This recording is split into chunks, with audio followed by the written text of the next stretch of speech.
ખેડામાં નડિયાદને મહાનગરપાલિકા જાહેર કરવામાં આવી છે। નડિયાદના ધારાસભ્ય પંકજ દેસાઈની વિધાનસભામાં રજૂઆતને ધ્યાનમાં લઈને નડિયાદને મહાનગરપાલિકા જાહેર કરવામાં આવી। આનો મંત્રી કનુભાઈ દેસાઈએ જાહેરાતમાં ઉલ્લેખ કર્યો। નડિયાદને મહાનગરપાલિકા જાહેર કરવામાં આવતા પંકજ દેસાઈએ વિધાનસભા ગૃહમાં સરકારનો આભાર માન્યો। આ અગાઉ આણંદને મહાનગરપાલિકા જાહેર કરવામાં આવી હતી। નડિયાદ પાલિકા પ્રમુખે કહ્યું કે નડિયાદ પાલિકાને મહાનગરપાલિકા જાહેર કરવામાં આવતા વિકાસના દ્વાર ખુલશે।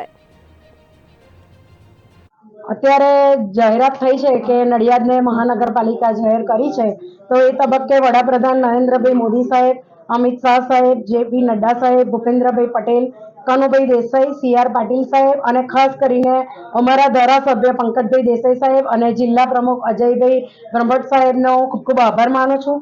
આજે તારીખ 28મી ફેબ્રુઆરી 2024ના રોજ વિધાનસભા ગૃહમાં નાણાં વિભાગની માંગણીઓની ચર્ચા જવાબમાં માનનીય નાણામંત્રી શ્રી કનુભાઈ દેસાઈએ તેમના વક્તવ્યમાં લોખંડી પુરુષ શ્રી સરદાર વલ્લભભાઈ પટેલની જન્મભૂમિ એવા નડિયાદ કે જ્યાં સરદાર સાહેબની આગેવાનીની આઝાદીની લડતના અનેક સત્યાગ્રહો થયેલા તેવા ખેડા જિલ્લાની નડિયાદ નગરપાલિકાને અપગ્રેડ કરીને મહાનગરપાલિકાનો દરજ્જો આપવા અંગેની જાહેરાત કરી છે।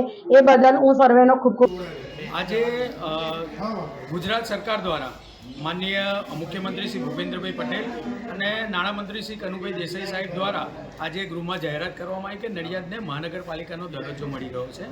ત્યારે સૌથી વધારે તો હું નડિયાદના સિનિયર ધારાસભ્ય અને જેમણે પ્રજાનો જનમત ધરાવી અને 6 ટર્મથી જેઓ ચૂંટાતા આવ્યા છે એવા પંકજભાઈ દેસાઈ સાહેબની ધારદાર રજૂઆતોના પગલે આજે અમારી વર્ષો જૂની જે માગણી હતી તે સંતોષાઈ છે અને નડિયાદને મહાનગરપાલિકાનો દરજ્જો પ્રાપ્ત થયો છે।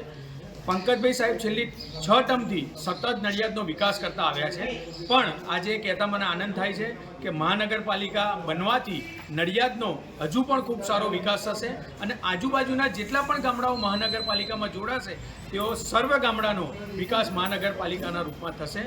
હું આ તબક્કે નડિયાદ નગરજનો દ્વારા પંકજભાઈ દેસાઈ સાહેબ અને સરકારશ્રીનો આભાર માનું છું કે તેમણે નડિયાદને મહાનગરપાલિકાના રૂપમાં અમને એક પ્રસાદી રૂપ બિરુદ આપ્યું છે અને નડિયાદ સંતરામ મંદિરની ચરોતરની સૌથી શ્રેષ્ઠ મંદિર તરીકે જેમની ગણના થાય છે તેવા સંતરામ મંદિર અને સરદાર સાહેબની જન્મભૂમિ છે, આ જન્મભૂમિ મહાનગરપાલિકાથી વંચિત હતી તે આજે એ સ્વપ્ન પણ પૂર્ણ થયું છે।